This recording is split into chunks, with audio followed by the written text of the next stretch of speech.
Okay, Darlene, do you want to kick us off by telling us about CCCA? Yes. Thank you all for registering for today's event and joining us. If you are not already familiar with the Collections Care and Conservation Alliance, we are a group that was founded in 2019 by museum professionals, archivists, and conservators who came together because some of us were all hearing the same questions from our colleagues and our clients. Things that questions they had about issues they were facing in their workplace or places to find resources. And we knew that between all of us, our expertise, that we could put together something that would be very resourceful. So 13 of us, as I said, who are archivists, conservators, and objects-based professionals, came together in 2019 to form the Vermont Nonprofit Corporation. The current board is all volunteer, and we work to put on these events for you, and we do draw from our professional affiliates that are within our membership. For the last 2 years, we've been offering webinars such as today's on various topics. We have one coming up this summer on sterling silver and collections. And we also have some in development for later in the year on historic properties, considering your museum building itself as an object. So if you haven't already subscribed to our mailing list, or if you're not already a professional affiliate, please be sure to go to the website and subscribe to the mailing list so you can get advance notice of what's going on. Or if you decide now you don't want any more emails in your inbox, just periodically check our website for what we have going on. We have several levels of membership. If you qualify, you can apply to become a professional affiliate, an emerging professional, or a student. And you can always become a friend, no matter what. Thank you. These are listed on our website. And one of the benefits of being a professional affiliate or an emerging professional or a student of this organization is what we call conversations with colleagues. And it's an organized networking event. Because of COVID, we were only able to have one in-person conversation with colleagues. So they have pretty much virtually followed the webinar series that we put on every year. And so we have one next week that will follow this webinar, and that's next Wednesday at 12 noon. It's a follow-up discussion to the topic, and if there's no further questions at that time, then it's just open for what anybody wants to share or ask an opinion on. Your registration fees, dues, membership dues, and donations help to support the work of this Vermont nonprofit. So we very much appreciate it. And we look forward to providing you with lots of educational opportunities. And always, if you have a topic that you'd like us to explore and organize for you, let us know. Erica, back to you. Great. Well, I now have the pleasure of formally introducing Darlene and telling you a little bit about her background. So Darlene is principal of Darlene Bialowski Art Services LLC, and she has been in the museum and cultural heritage preservation field for more than 25 years. She's worked as a curatorial assistant for Memorial Hall Museum in Deerfield, Mass., as the registrar for the then 4 Springfield museums in Springfield, Mass., as well as overseeing 2 satellite exhibition sites at Smith & Wesson's headquarters and its shooting academy. And she's also served as an independent contract registrar. She's also an author, a lecturer, and the president of CCCA. And as well, she belongs to the board of 2 other cultural heritage nonprofits, Red Arch Cultural Heritage Law and Policy Research, and the Center for Painted Wall Preservation. Darlene is an accredited member of the Appraisers Association of America, with her appraisal specialties in fine and decorative arts. So Darlene, over to you. We're looking forward to your presentation. Well, thank you very much, Erica, for that introduction. And let's see if I can do this appropriately again. Okay, do we all see my slide screens? Yes, okay. And because I have had issues with stability of my internet today, I am going to see, okay, maybe I can't. I'm going to monitor that. If I start sounding like I'm freezing, then please let me know, and I'm going to shut my camera off to conserve the broadband. maybe let me go back and do that now. There we go. Okay. There we go. Okay. Okay, are we still sounding good? Okay, excellent. All right, so you've joined us today for Priceless. Myths around object values, appraisals, and insurances debunked. There's a variety of sizes and types of institutions in our audience today, as well as some people who have very little experience because they're just starting out in the field, some with a few years experience, and some I know who have been in it for what they would say is an eternity. So I want to be sure to cover as much as I can with you today with that broad spectrum of experience, and decided to hopefully play it right in the middle of the field. If I didn't cover something you have questions on, please feel free to contact me after the webinar. Bring your questions to next week's conversation with colleagues, or be in touch later as questions may arise. What we're going to explore today will help you develop your own toolkit of skills and experience to apply at your institution and carry for your collection there, but also runs parallel with how you should think about your personal property at home. So let's get started. Okay.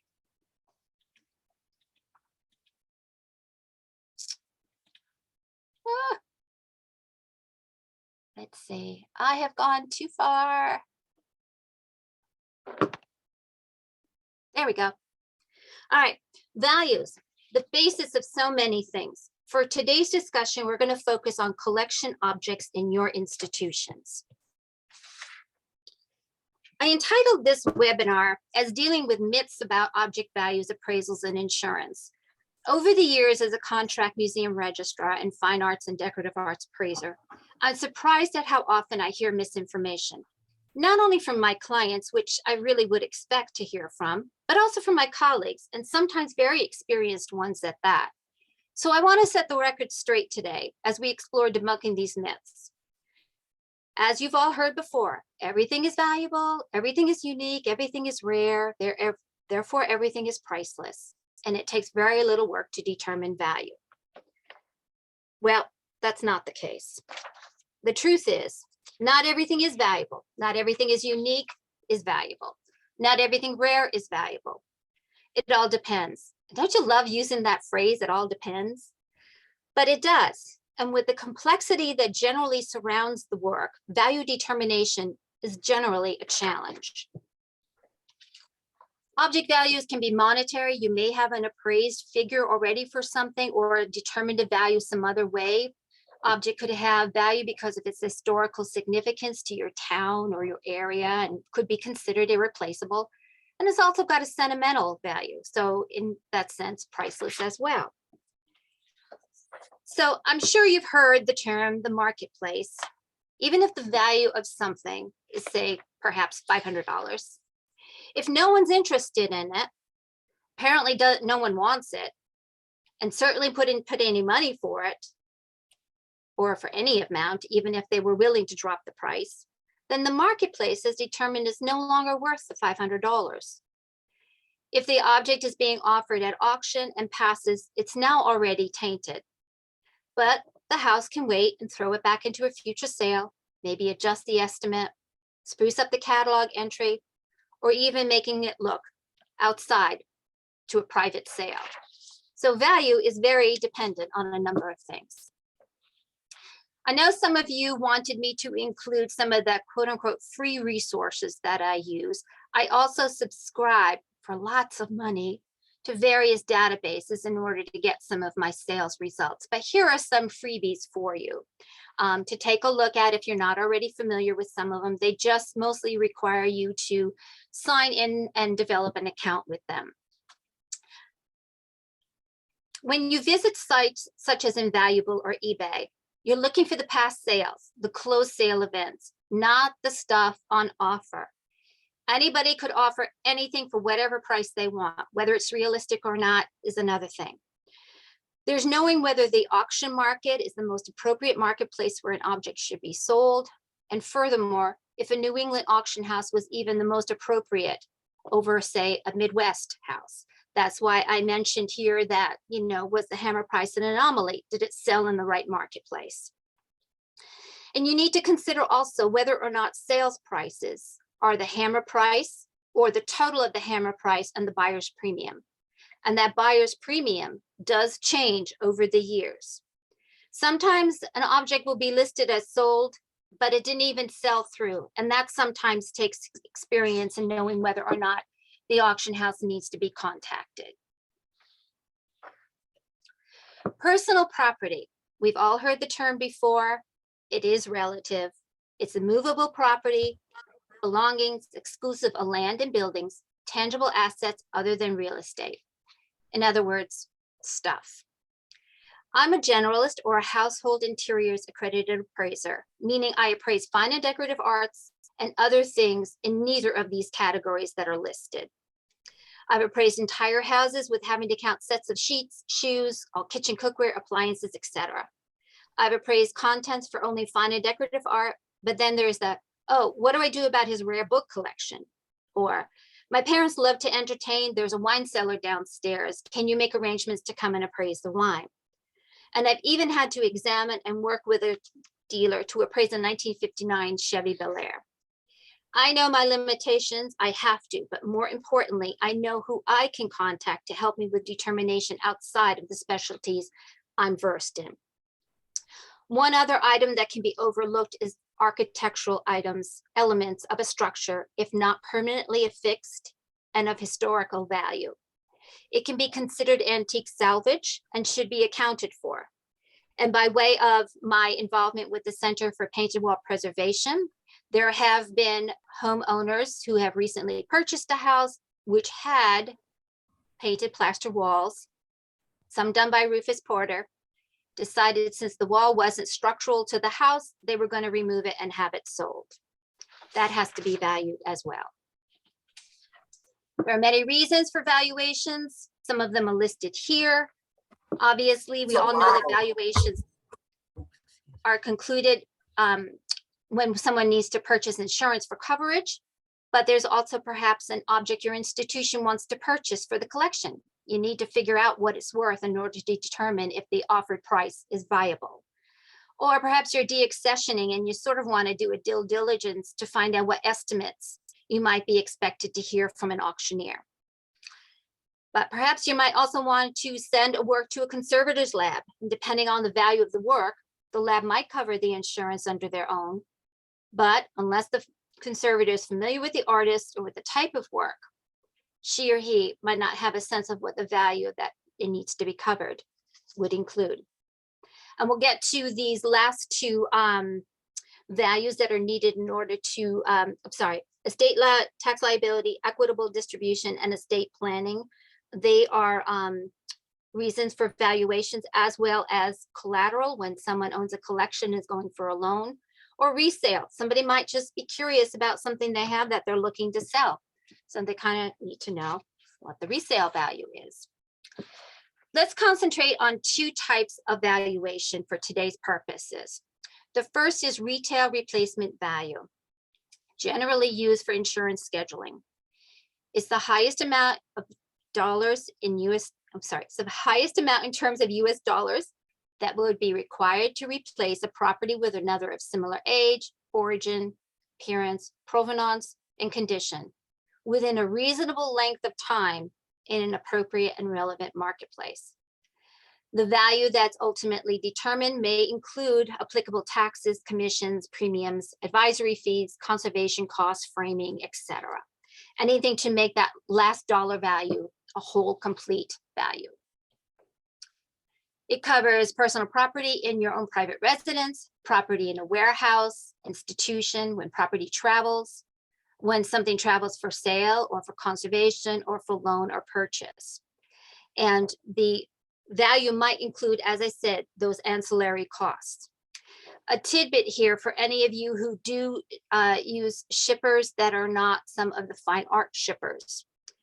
Be sure that when you sign off on a bill of lading to ship and the carrier asks you whether or not you want the additional insurance coverage from them, which is usually pennies on the dollars, know how to answer that in accordance with your policy's provisions, because you may not need it or you might.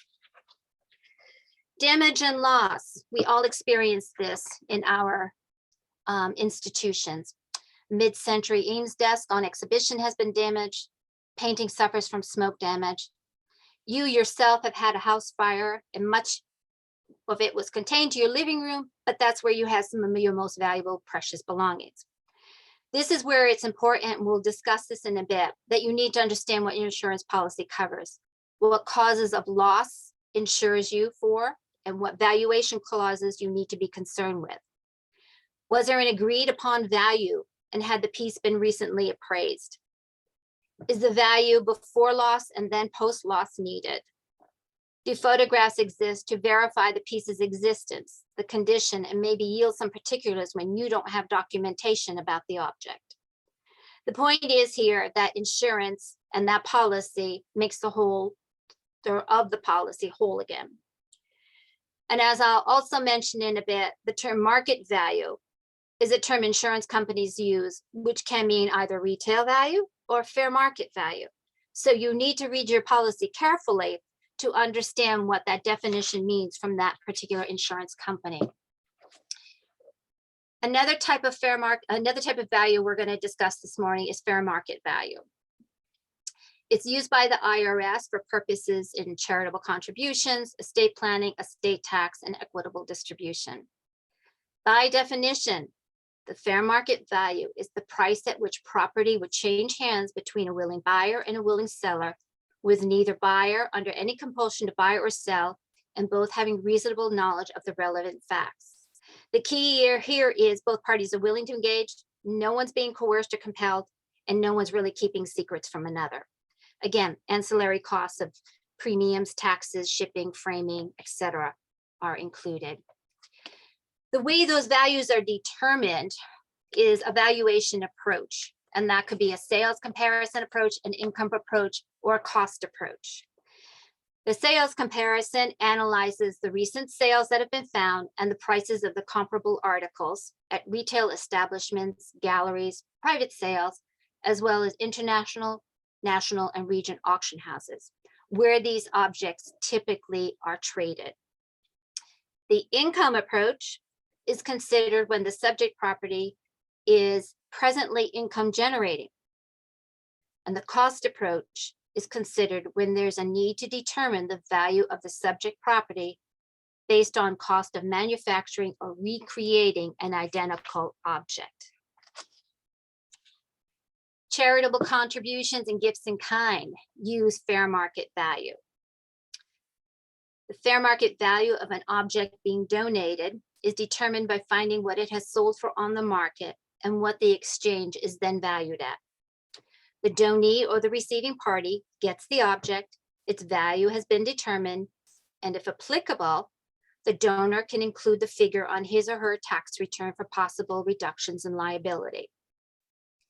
One thing an appraiser continuously needs to do is to keep abreast of all the IRS rules and regulations as they're updated annually and sometimes during the course of the year. That defines changes in charitable contribution considerations, the appropriateness of a donee, the value threshold at which an appraisal by an unbiased third party needs to be conducted. Charitable contributions must be completed by a qualified and credentialed appraiser per IRS regulations, and the exchange must include a completed Form 8280.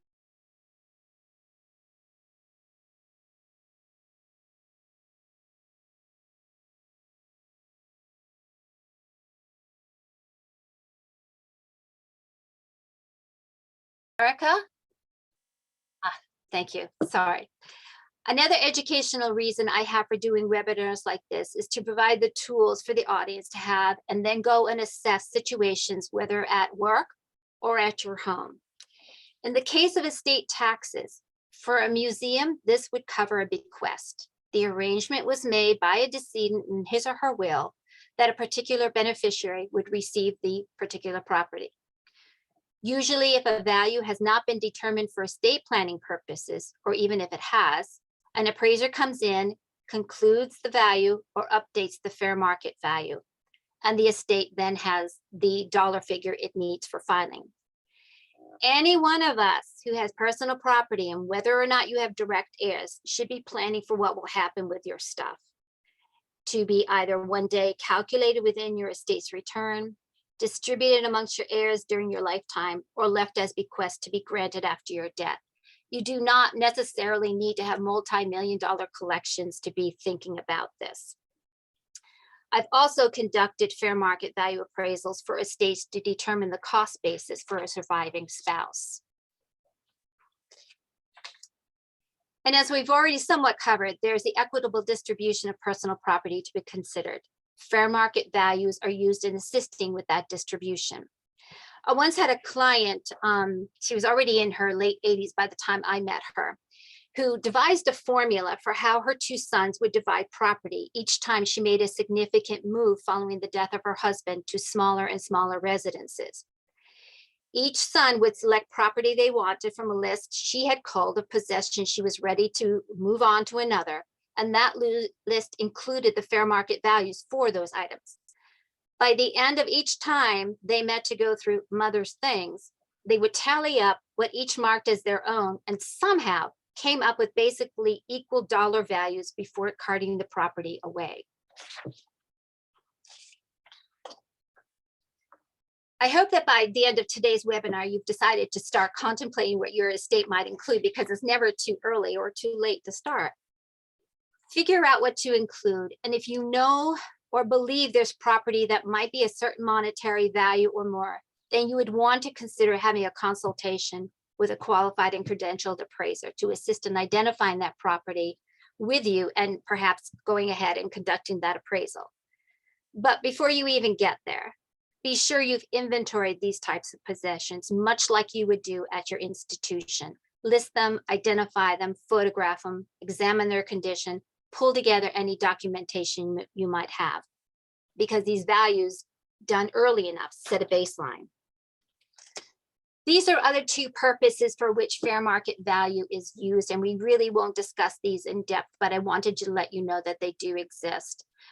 Collectors with collections oftentimes have those collections determined for fair market value because they're going to use them as collateral for loans.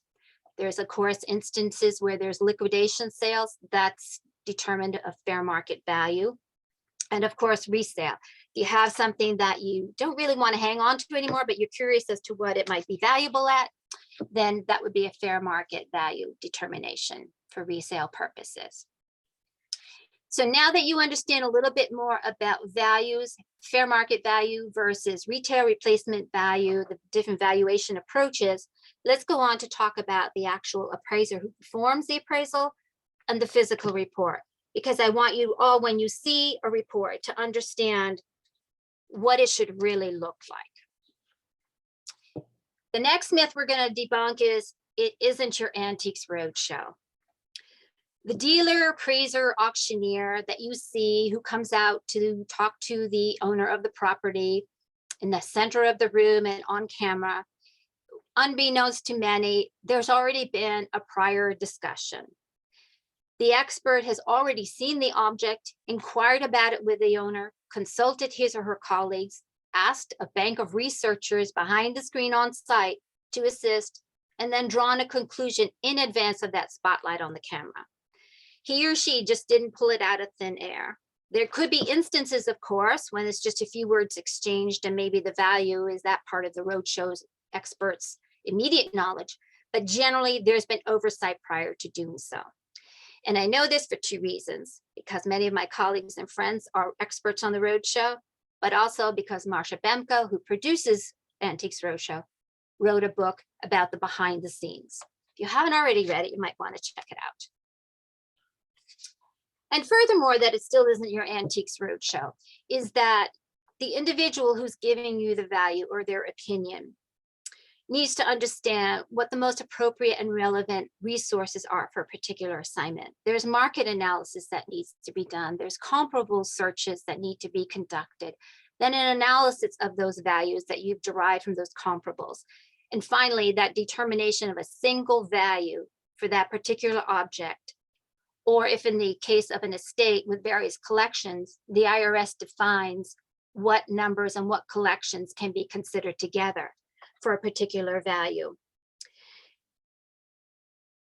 If we're dealing with a represented artist, most times we're developing relationships with the dealers either by phone or in person. If we're looking for comparables in a secondary marketplace, I, for one, I did many for pre-COVID, as many in-person auctions as I could for a variety of property that's sold. I can see who's buying, what they're starting their bidding at, how many lots fell through, how many sold for their lowest estimate, or even lower than that, what the hot topic is, and who the winners are. Are they dealers, collectors, institutions? How is this all going to affect the marketplace? The same is true for antique shows. I attend annually the New Hampshire shows, some Vermont, and some in Mass when I can. I talk to the dealers, learn what's selling, what isn't, what their perception of the marketplace is, what choice pieces they have on offer. Virtual events in the last couple of years have been good to have access to and keep up with the marketplace, but there's nothing that replaces being someplace in person and seeing what's happening. An appraiser is someone who's demonstrated experience and knowledge of a specialty or an area of expertise. There are 3 professional organizations of personal property appraisers in the US. The Appraisers Association of America, which is based out of New York, which is only personal property appraisers, very heavy in the fine arts, and mostly concentrated in New York and Connecticut. There is the ASA, which is the American Society of Appraisers. It is based in Virginia. That is one of the largest organizations in that it has the broadest spectrum of appraisers, where personal property appraisers is the smallest percentage of ASA. It also includes business valuators, real estate appraisers, farm machinery and equipment appraisers, helicopter appraisers, aircraft appraisers. And then thirdly, there is the International Society of Appraisers based out of Chicago. And that also has personal property appraisers, but it has many a regional auction house auctioneer, and it also has those who do and conduct estate sales. Each organization has its own plan of courses and examinations, as well as its own credentials and titles. We're all trained through a program. My program was offered out of New York University. Sometimes the training takes years to complete the course load. The training is then followed with rigorous testing, which continues if you add a specialty to your accreditation or if you move from one certification level to another.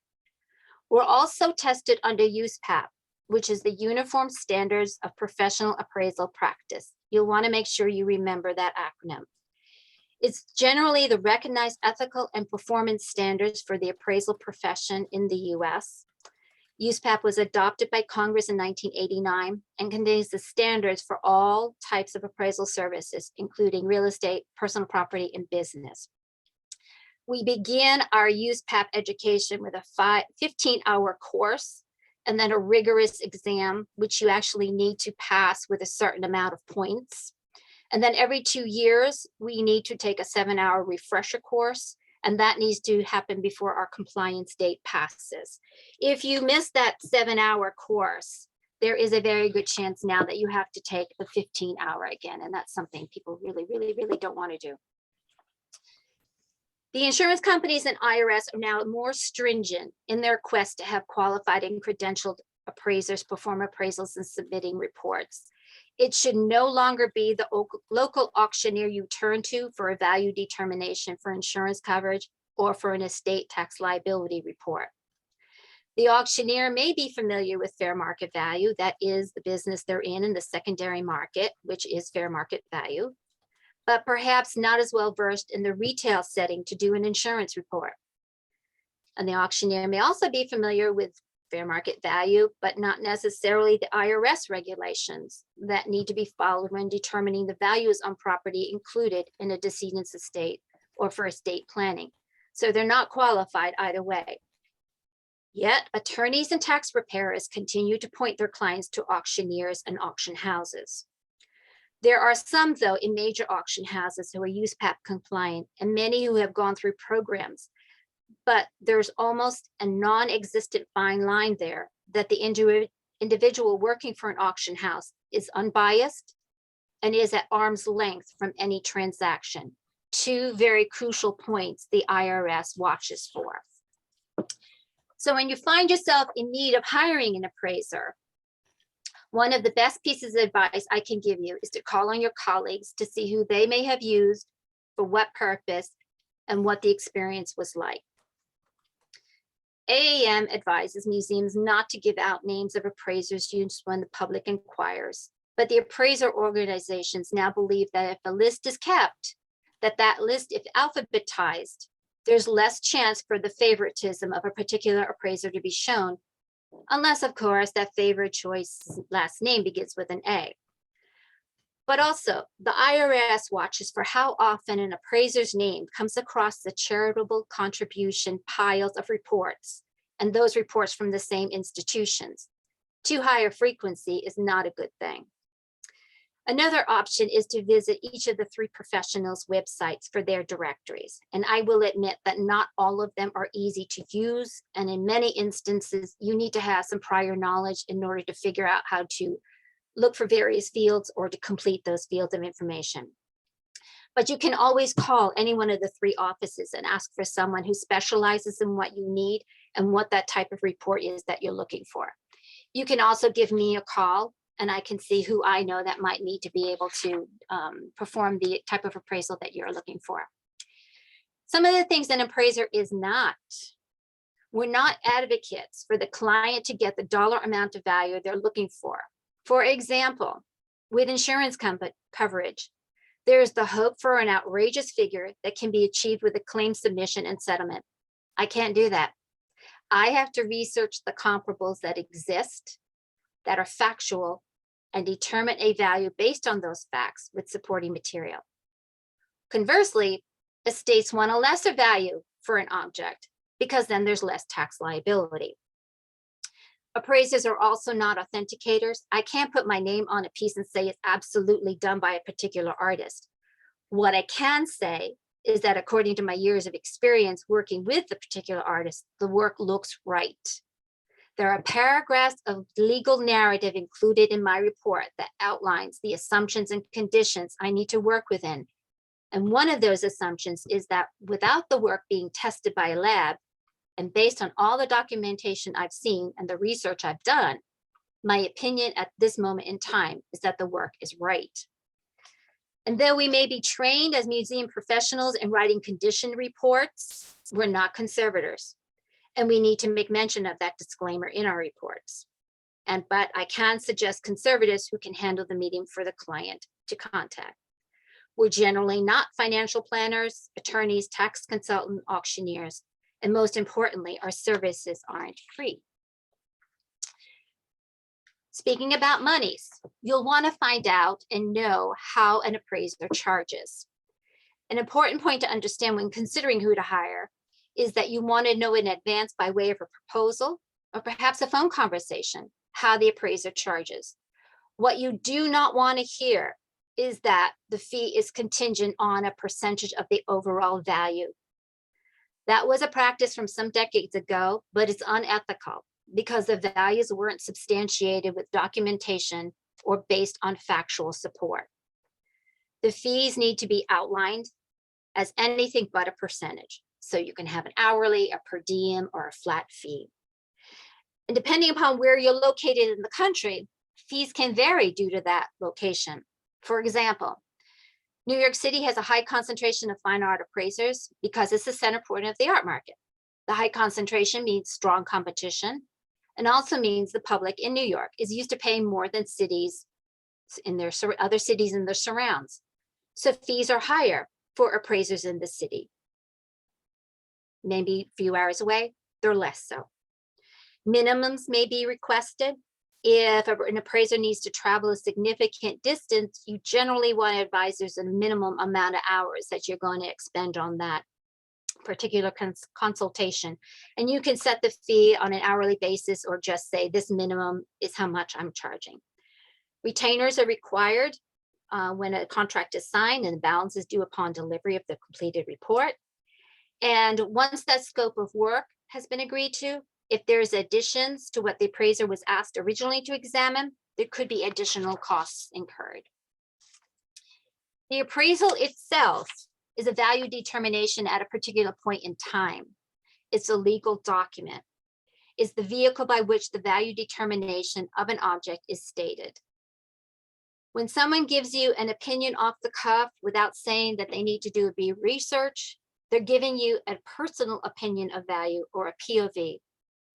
Many credential appraisers don't offer POVs, and most organizations advise against such. Because USPAP says that when an appraiser is performing an appraisal, that individual needs to build a work file of information for that particular examination. And unless an appraiser is doing a charity event, knows names of individuals ahead of time, what they're bringing, and has time to do a bit of research, there's little chance a POV on the spot will be recognized as following protocol.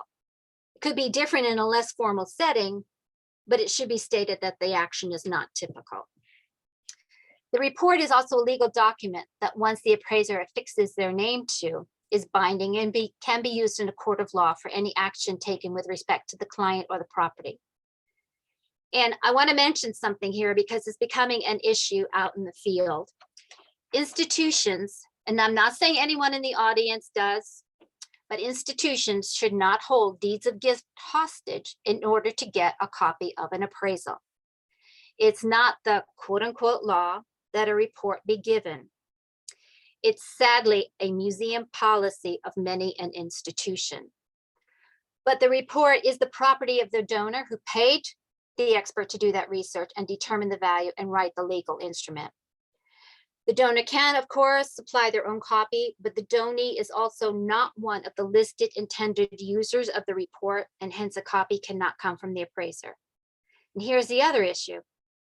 A donation report needs to include the fully executed deed of gift within its bound publication. So no deed, no report. So that you know what, when you get an appraisal report, if a donor happens to give you one, or if you get your own for your own personal insurance coverage, or you get one for the institution, you should know what a proper one looks like and includes. There are numerous elements of what need to be included in a correctly prepared report. And each of the three professional organizations has its own list, but they're all basically the same. Table of contents, letter of agreement that's been signed by the appraiser outlining the discussion of what needs to be done. The scope of work, which is a detailed accounting of what was needed, what type of property was examined, when it took place, how measurements were taken, if photographs were altered, what the intended use of the report would be, and the valuation method. An important component of the appraisal report is the appraiser's CV, which confirms for the insurance company and for the IRS the qualifications and experience of the appraiser, or not, if the person in the included in the appraisal didn't do their due diligence. It will also include an extensive inventory of the property examined. The fully detailed information on each object follows the Getty Object ID list. We'll discuss condition, but oftentimes images are included to exemplify the condition if appropriate. Provenance is included. If it's verbal from the client, that needs to be stated. Sometimes with research of the story about the piece, it turns out to be more family legend than factual, or at least a best shot of one's recollection of what the story might be. There's not always exhibition of publication history, and there's more often than not an artist's biography. Some of the other elements that we need to include are resources that we use and experts that we consulted. This would include art fairs, antique shows, conferences, wherever we've been able to collect information from speaking with individuals. A appraiser may be called as an expert witness, and the defense will take every opportunity to put that appraiser in a difficult position. So resource lists cannot be peppered. If a book was used and a particular page was listed in the report, that book and page must have been consulted. We include a glossary in case the individual is not a collector of that category of object and may not be as educated in the field, so terminology may not be familiar to them. So that's why a glossary would be included, but not always. The bibliography of printed and electronic sources, an extensive narrative about the appropriate marketplace and about the overall market. What most people look for first when presented with the Brown report is the bottom line. How much is it all worth? The values we conclude are firm figures, not ranges, unless we're providing a restricted report to you because you just want to know what, Great Aunt Sally's crystal bowl is worth because you're thinking about selling it. We need to include where we found our comparables and how we determined our end value. That's all discussed at length. When there's an extensive inventory of many things, each market can be discussed independently. Comparables are not always easy to find, despite what people may think. They're not always black and white. They're not always cut and dry. Oftentimes, the appraiser needs to be creatively thinking outside of the box. And the IRS says that with the comparables we provide for support cannot be more than 3 years old, especially when there's drastic fluctuations in the marketplace. There are exceptions to that rule. If it's a high-end item and the best comparable you can find is more than 3 years old, the appraiser needs to make a strong and valid argument for why that should be considered. Because if that report goes before the IRS's or advisory panel for review, the panel will make the final determination as to whether the older comparable is legitimate and acceptable. If an appraisal report is being used for insurance coverage, there are slight differences with a retail replacement report compared to a fair market value report for estates and charitable contributions. The insurance report,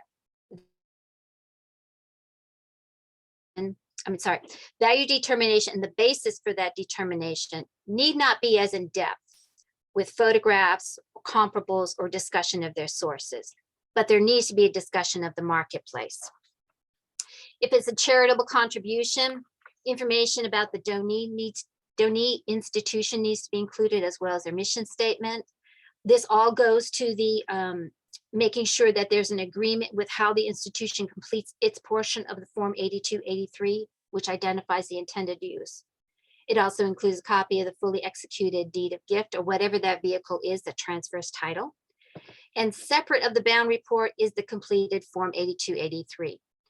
I, as an appraiser, require that all parties sign before I do, because it's a legal document to which I'm affixing my name, and I need to be sure that there have been no alterations of the figures that I have disclosed. Not all appraisers practice in this manner. And another point I want to make to all of you to remember is that when you have these required 8283 filings in your object files, please remember and respect the fact that those documents include sensitive information about the donee and are confidential. So there should be strict limited access to that file by in-house personnel. And if the object file is ever offered to a researcher, the Form 8283, as well as other sensitive information, such as a copy of the appraisal if you have it, or the bill of sale, should be sanitized from the file before handing it over, and then return to the file when the researcher is done. And as I mentioned, it's not a law that a copy of the appraisal report be handed over. If a museum has that particular policy in place, it could affect future donations. If the appraisal report is being done for an estate, if you happen to get one in because it was a bequest, the intended use of the report is for estate tax filing. The value determination is based on comparables drawn from factual sales no older than 3 years old. As we've already discussed, there are rare exceptions. The comparables for both charitable contributions and estate reports need also to be included and cited. As appraisers, we need to understand the actual appraisal performance. Even though it's straightforward, there are complexities along the way. The journey is pretty much the same for anyone doing valuations for insurance coverage of your collection or your own personal property to determine a value for contribution, estate, or insurance. It's the method used for determining the value, the type of value, the writing of the report, and the necessary inclusions that differ. The appraiser has a discussion with you about determining values on objects for insurance coverage. You give them a list of what you believe needs or should be appraised, and you discuss future possibilities. A proposal can be offered, which includes the scope of work and projected costs. You agree, give access to the property, the appraiser needs to examine, and they move forward. Then the appraiser has the challenge of correctly identifying the object, which is more applicable in a non-institutional setting or unless the collection isn't well documented. You need to determine age, style, period, etc. We need to figure out what the most appropriate marketplace is to know where that research is for comparables. And is the property only traded on the primary or secondary market? Does the private client only purchase at auction? Does the object maker needs to be researched extensively as appropriate. All of these comparables that we've talked about need to be looked at and identified by the value characteristics of the object that's being appraised. So comparables are generally drawn from sales by a particular artist, for example, in the same period as the work being examined, hopefully the same size, same subject, and same condition. Obviously, finding comparables to what you're looking at and want appraised. If there's no market for an artist, who are his contemporaries or who were his contemporaries? Do they have markets from which you can draw comparables based on the same value characteristics? One's experience will also dictate where a particular piece falls in an artist's body of work and would know better or not whether a particular piece done in an earlier style or a later style is of more interest and therefore more attractive and therefore more valuable. And as so often is the case, if an artist is unlisted, unknown, and therefore a market can't be identified, then a decorative value is utilized. You have identical item, you can take the price of the offer and use that as the retail replacement value, all things being considered. If the object has been recently purchased, the insurance company will accept the bill of sale or invoice to use for valuation. If the comparables are nearly identical, the appraiser needs to decide if that nearly is cause enough for an adjustment of value. And would the client accept a nearly identical piece? Similar ranges for the comparables. And this becomes more of a mathematical resolution. You've got some comparables. They're not really all that similar to the object. There's some differences, there's some similarities. Do you take the values of those comparables and is it an average or the mean of the values? So for example, there's 4 comparables which could be used. Do you add them up and then divide by 4? Are you going to take the median? Perhaps there's 7 or 9 figures. The figures are ranked from lowest to highest and the center is the median. Or does the appraiser need to come up with another strategy? And then you have to find out, would the client accept a comparable in a range where all things are considered? The comparables are similar to the object being appraised, but aren't identical. Research has now been concluded. You've determined whether or not the object that you're looking at is rare enough in the marketplace or commonplace enough. You know what applicable comparables are that you need to use are. If insurance, as I said, you can use the comparables on offer, and sometimes you can look at comparables of sold objects. And if charitable contribution is the case, you're using the fair market value of comparables sold. So all the math is done. Now that report has to be written, and that's what ultimately you're going to get.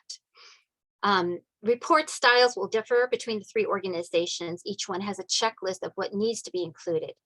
As an accredited member of AAA, it's the only organization where their members benefit from templates being cultivated over time, periodically updated every 2 Januaries when the new USPAP publication is issued, and reviewed by counsel to be sure legal narratives are current.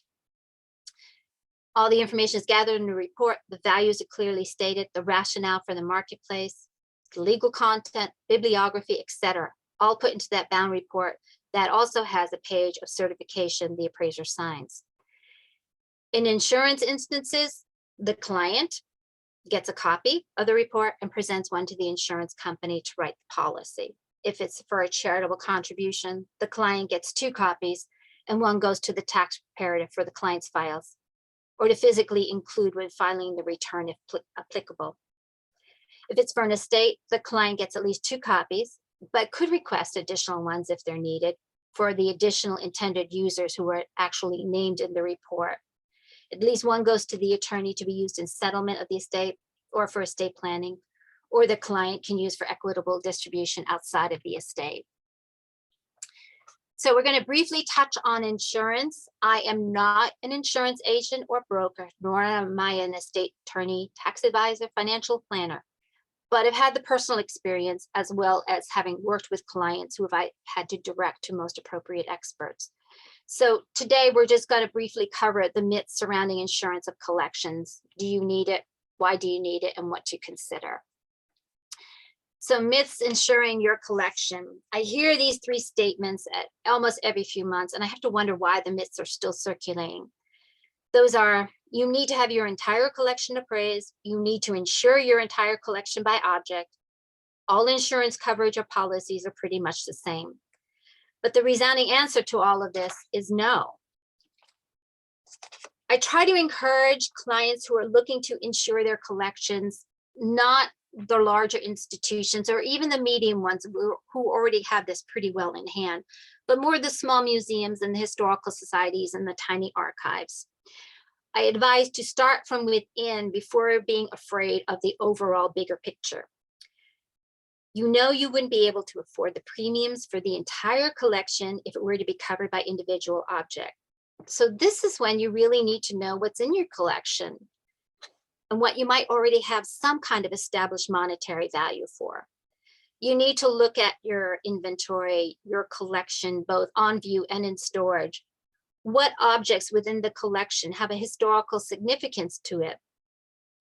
Look at these objects first and then build your list to discuss with your insurance agent. Many museums, some of you are included in the audience today, determine a top 10 or a top 20 of objects and then get those appraised. Then the remainder of the collection is covered by an established blanket policy. But the small institutions, the historical societies, the historic homes, figure, well, we've only got stuff and it can't be replaced, so let's not insure.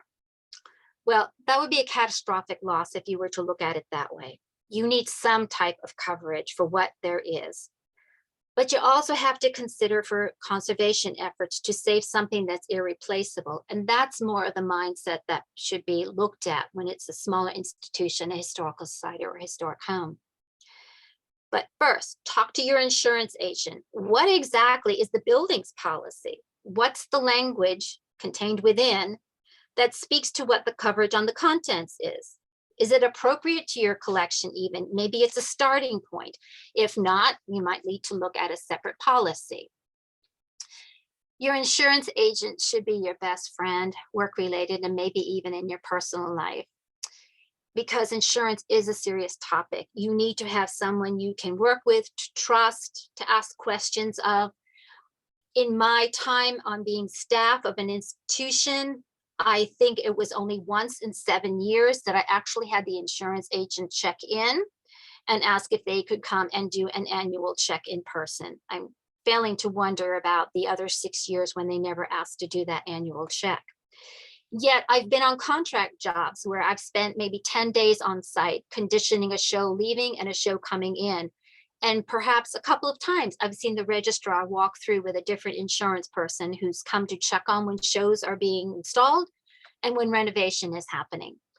And those are the ones in the field that you really want to have as an agent. I also know those who are in high positions in insurance companies, and at conferences, they walk around, see personnel from their institutional clients, and they're calling out staff by their first names and asking them how maybe a particular exhibition is going, or do they need coverage for a loan that they hear is coming up. You want someone who will take your phone calls, will answer your questions, will find ways to make you understand things that might not be everyday knowledge for you. You might be needing to look at fine arts coverage, and then you say, well, fine art, that's only paintings and sculpture, but it's not. It includes several different disciplines listed here on this slide. Most of us might have a number of these disciplines, including our own collections at home, and others of us might have a good number of them in our institutional collections.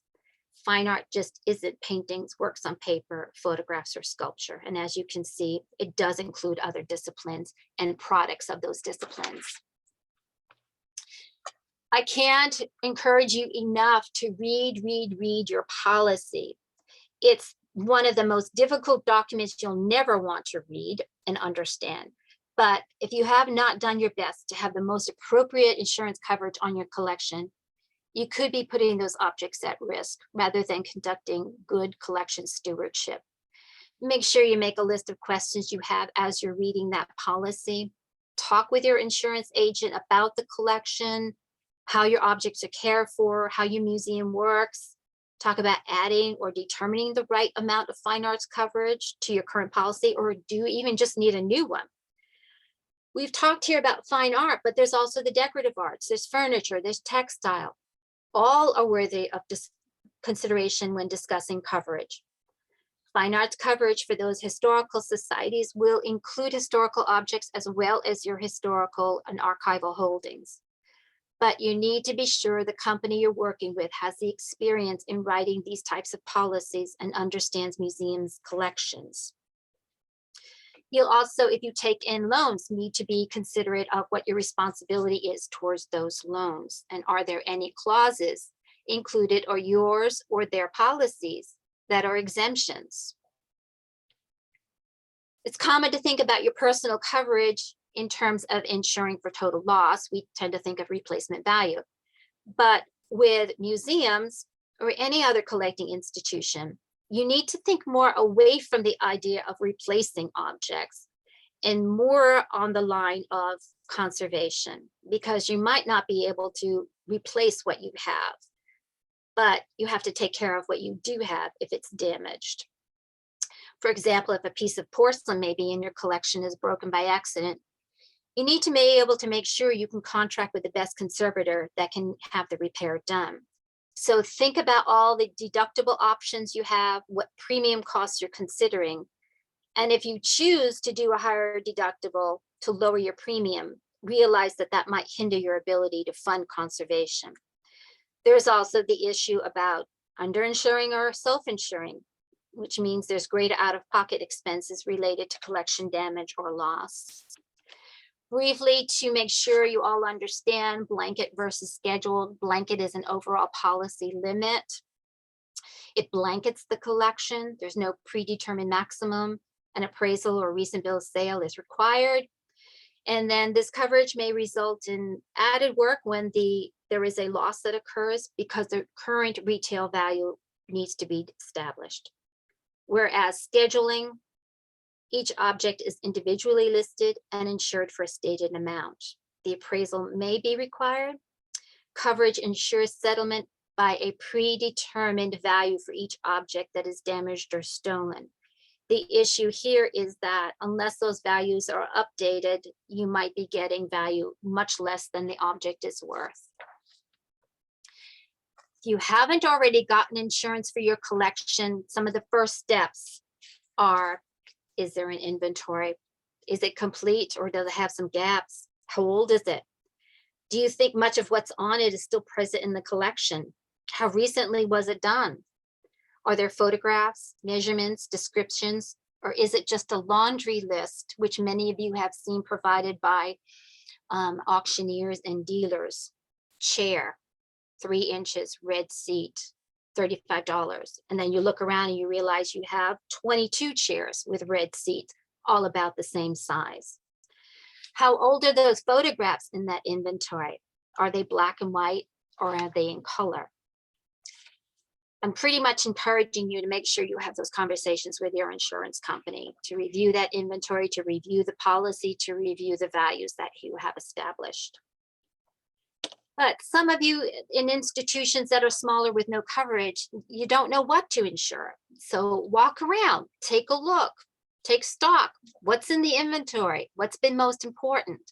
Look at the valuable pieces that may be in storage. Consult with a conservator about what something might cost to restore should it be damaged. Unique items, you might have a horse-drawn sleigh or buggy that was used by a local doctor. You might have a sterling silver tea service that was used by the family who built the historic home that you're in. You might have historic elements, architectural elements on the building that need to be considered. It's better to ask that 100 questions than be fearful of asking that one. Figure out how periodically you want to review your policy. Make sure that you're insured with the most appropriate company, that they're responsive, that they visited, that you actually can get answers from them. And please don't compare apples to apples when you're talking with one insurance company's premiums and another. Really, the comparison needs to be with the policies. Insurers love to know that you have a that you have a disaster and emergency plan in place. If you do, provide them with a copy of that plan. If you don't, perhaps it would be easiest for you to start with something such as the pocket response plan. If you have schematics of floor plans of your institution available, make sure your insurance company has it. If you don't, perhaps hire a student or ask an intern to do some floor diagrams that you can get to your insurance company.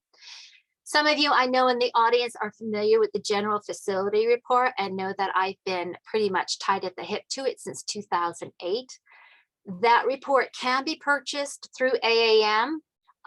There is not yet a version for the very small museum or historical site, but it basically pulls together all the information about your structure, information that is very important to the insurance company. So if any of you out there want to give me a call, if you want to know a little bit more about what that report includes so that you can figure out how to design your own, I'll be happy to take those calls. Another thing insurance companies love to see is the fact that you mention you periodically check the hardware on framed hung pieces. The one thing you don't want to do is contact your insurance company and say a painting fell in storage and oh, by the way, it had old wire. They want to know that you are providing them and their underwriters with this information to show that you are exhibiting good collection stewardship in keeping ahead of the potential danger.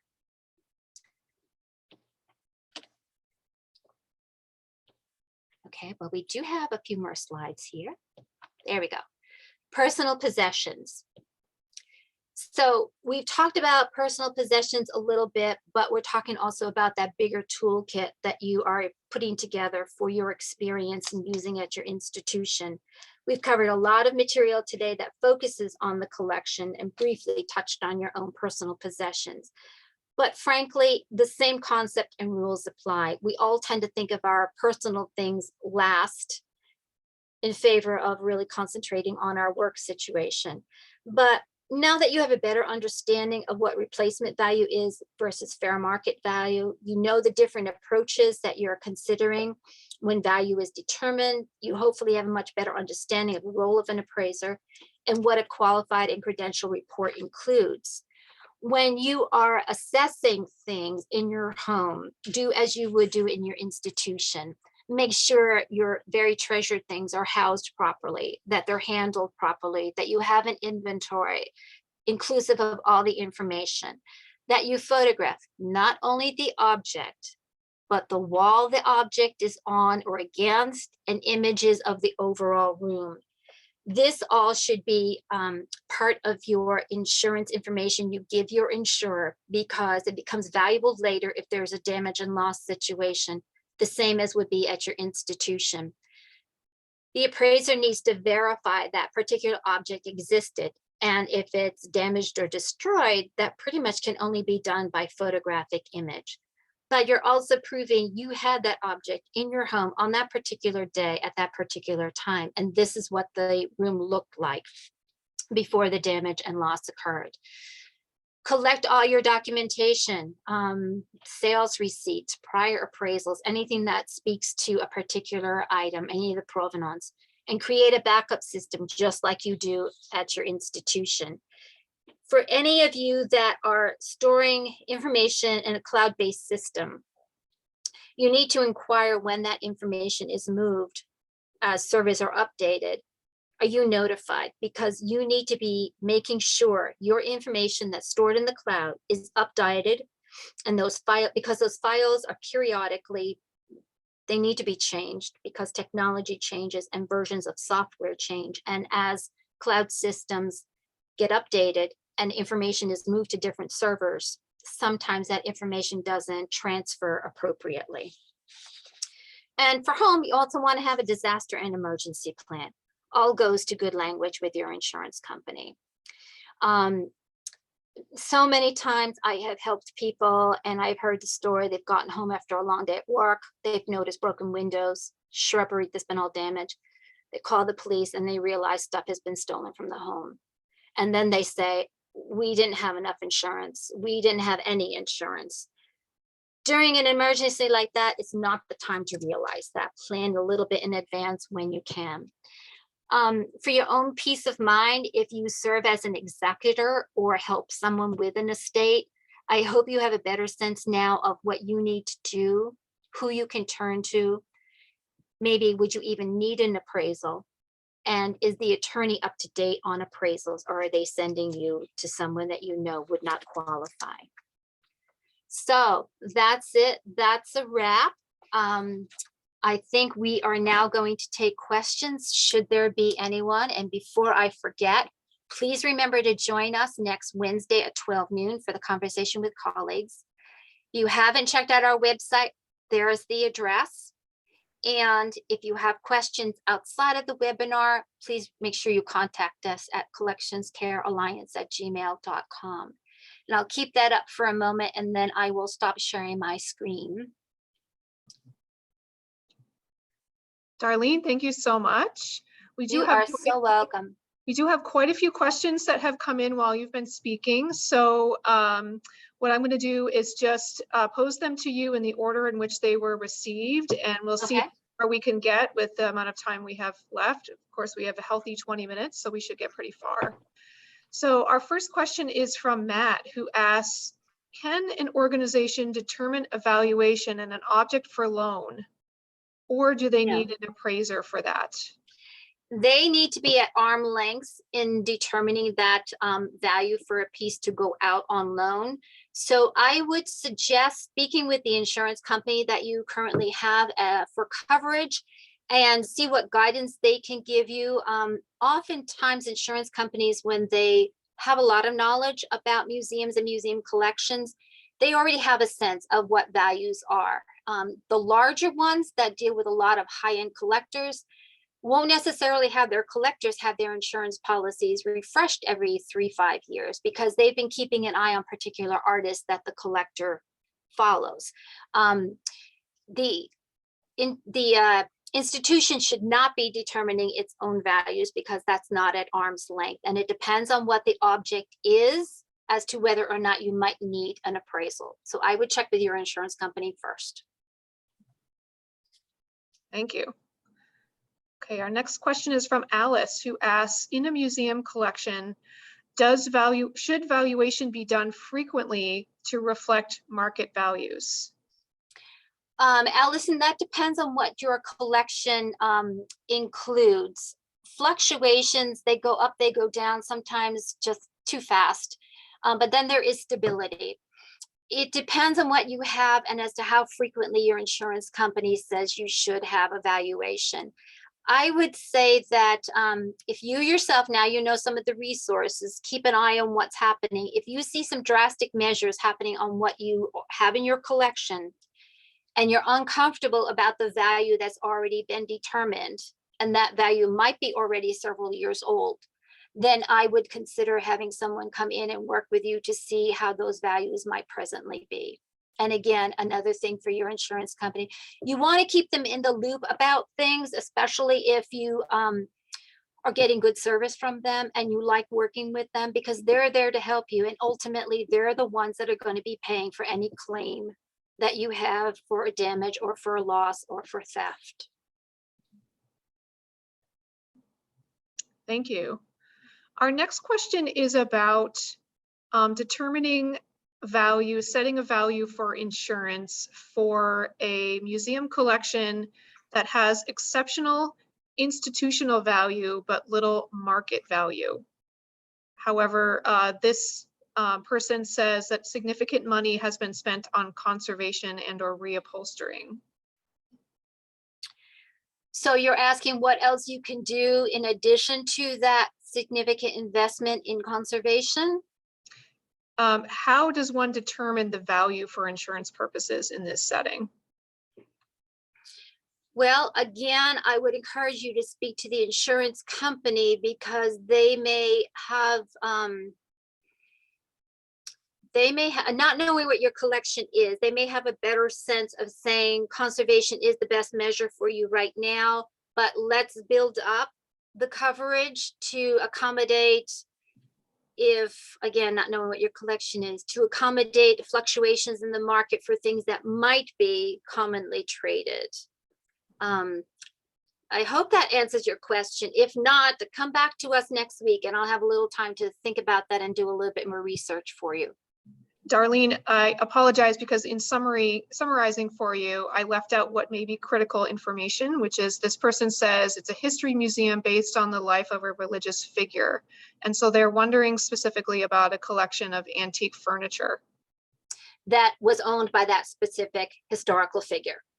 Okay, so this is one of the cases wherein there may, or I don't know again who the historical figure is, so there may or may not be activity in the marketplace for objects owned by that particular historic figure, in which case you need to put that creative hat on and think outside of the box. Who else in the person's same period of time, in the same profession, whatever the instance is, has had objects on the market that have sold in the secondary marketplace? And then look at those items and see how applicable those figures might be.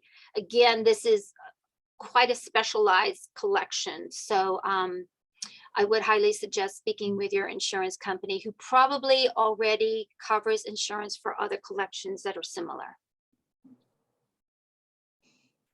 Okay, our next question is from Anne. Anne says, I'm curious to learn that authentication is not part of an appraisal because it seems like it would be necessary for an appraisal. Well, again, Anne, we look at the object, and to the best of what our knowledge is, the research that we've done, we have to tell whether or not that object looks right. So if we're looking at, I don't know, a Salvador Dali, which never buy a Salvador Dali on a cruise ship because those are all fakes. When we are looking at something, we are trying to determine whether or not that object does not look right enough to be an original or by that artist, but is more maybe a fake or a forgery. Oftentimes, those types of fake and forgery artists are becoming so good that labs are the only way to test whether or not something is authentic.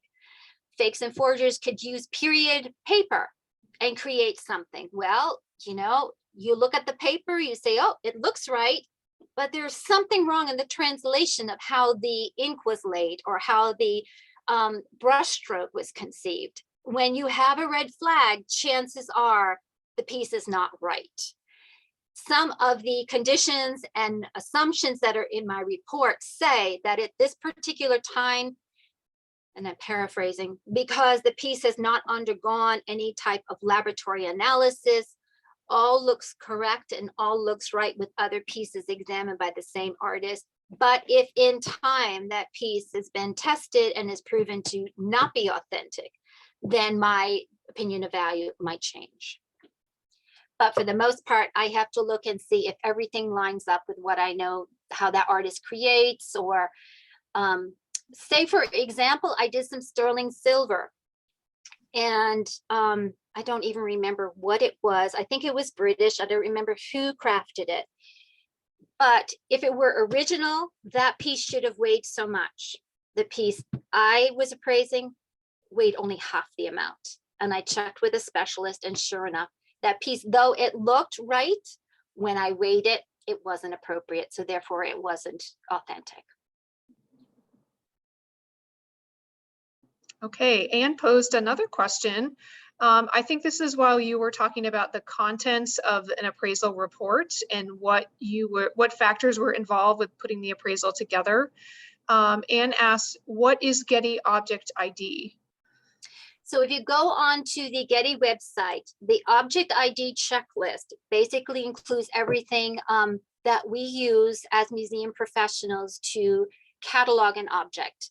The type of object, the medium, the size, the date, if it's signed, If it's a sculpture, if it's a painting, is it framed, the dimensions of the image, the dimensions of the overall canvas or the overall paper. All of those things that apply to identifying an object for our cataloging purposes are included in the Getty Object ID checklist, which I don't even bother to look at anymore because years in the field, I already know what I'm supposed to know and what I'm supposed to gather for information. Thank you. Okay, our next question is from Patricia, who would like to know if an item was left to a museum as a bequest, but the heirs do not want to claim a value for it, is an appraisal necessary to accept the gift because of estate law? Meaning, you mean estate law or the state that you are in? Estate. State law. If it's a bequest, it's a bequest. One of my first jobs was an appraisal of a milk bottle collection that was being given to an institution. And there were over 2,000 bottles. And I spent time in a little tiny living room in the middle of the winter where there was no running water and no heat. But the gentleman wanted to make sure this institution got the collection, so it was a bequest. I wound up doing an appraisal simply because they needed it for their annual report purposes. So once a bequest is made, the estate may ask for an appraisal, but it might also ask for an unofficial appraisal, which means basically you might be able to put together an inventory with associated values, but it's very limited and it's more in the line, and I didn't talk about this today, it's more in the line of a restricted report. So it can play both ways. If the receiving institution knows because they collect a certain thing that what they're getting is going to be valuable, that they need to have insured, or the estate says we need to have that value because of the decedent's tax liability, then yes, an appraisal needs to be done. And it all goes back to whether or not the decedent is going to have to account for certain things in their estate due to the size of the estate or the potential liability for that estate. So I hope that answered that question. So Patricia was particularly interested in knowing if the appraisal was necessary to accept the gift. No. Thank you. Okay, our next question is, if an organization determines that their historic building is an artifact, how does that affect their insurance or appraisal valuation? Well, that's real estate appraisal now, so that's not personal property. So when it comes time for the insurance company to insure the structure itself, it's going to be calling on a real estate appraiser who then sets that value.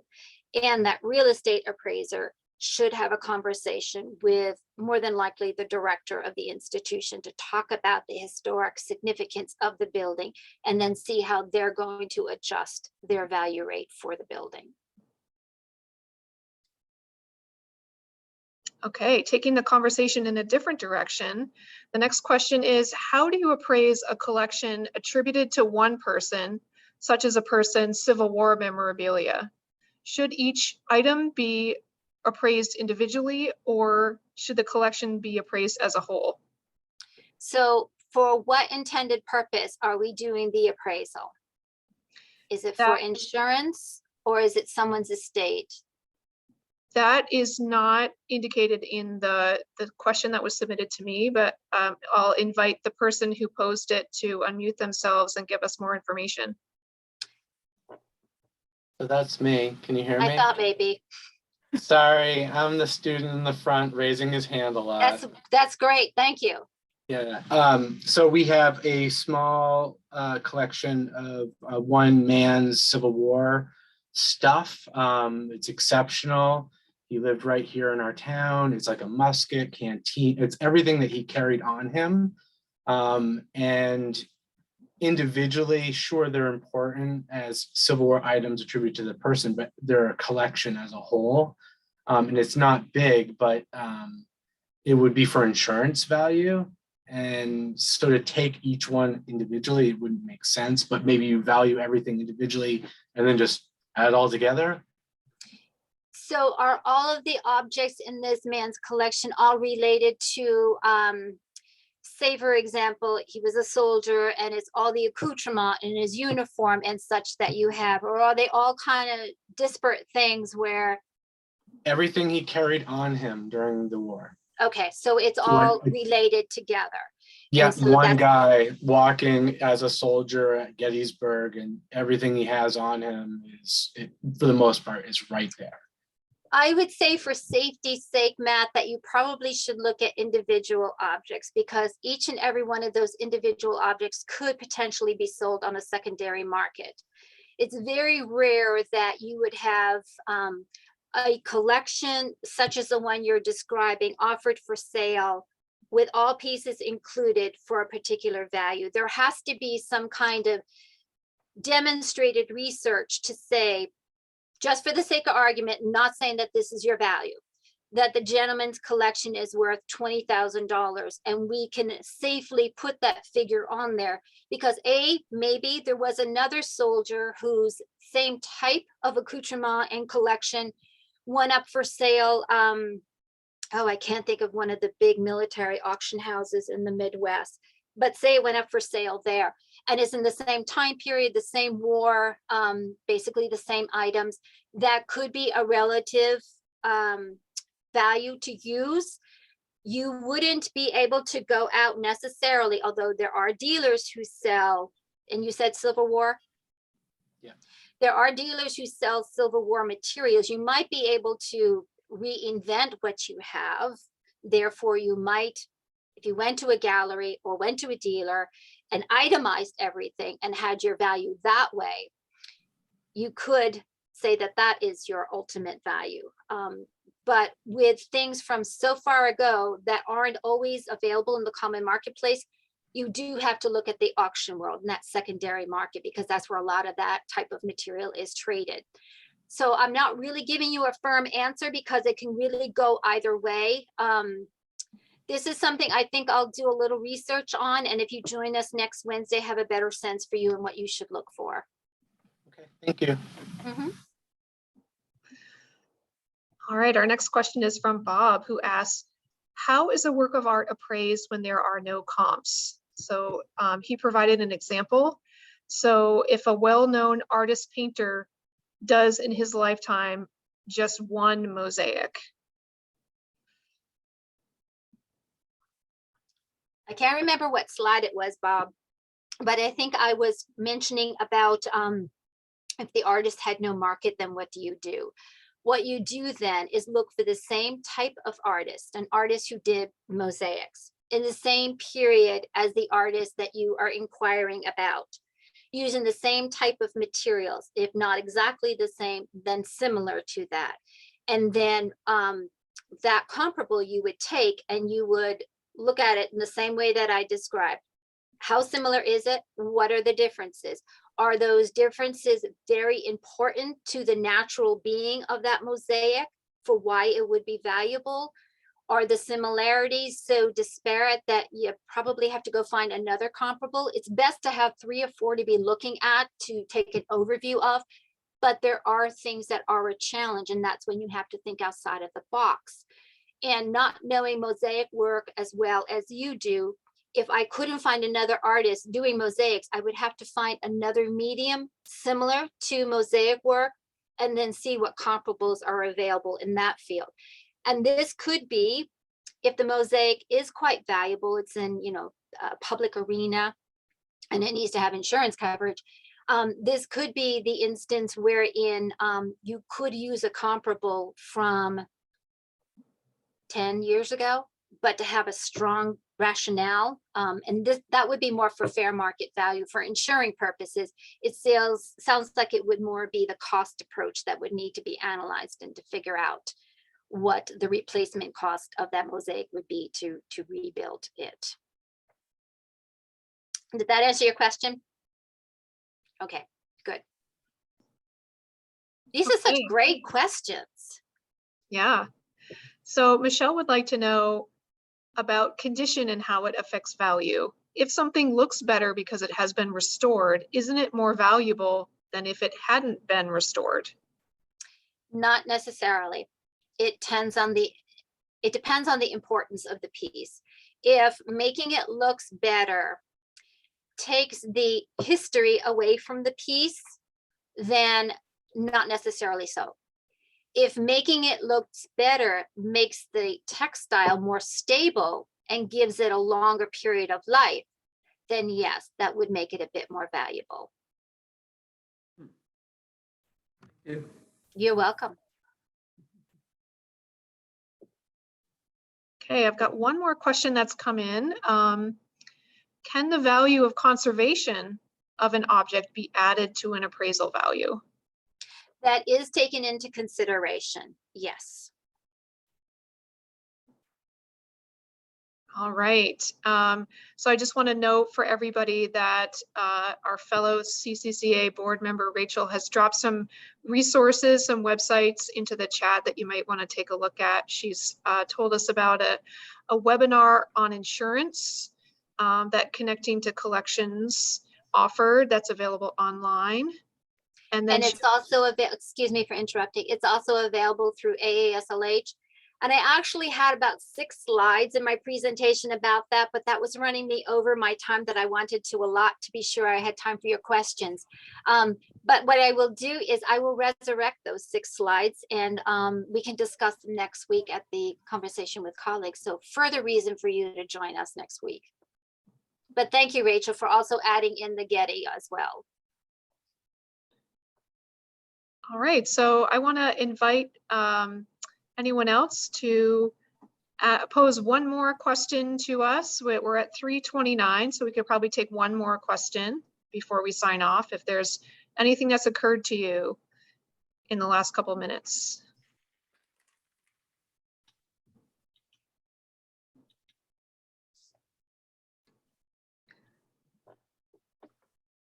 All right, well, Darlene, thank you so much. You're So very much welcome. information, and we really appreciate your expert guidance. Absolutely. And please, if questions arise between now and Wednesday, bring in Wednesday. And if not, feel free to contact me as well. Thank you all for joining us today. All right. Goodbye, everybody. And thank you again.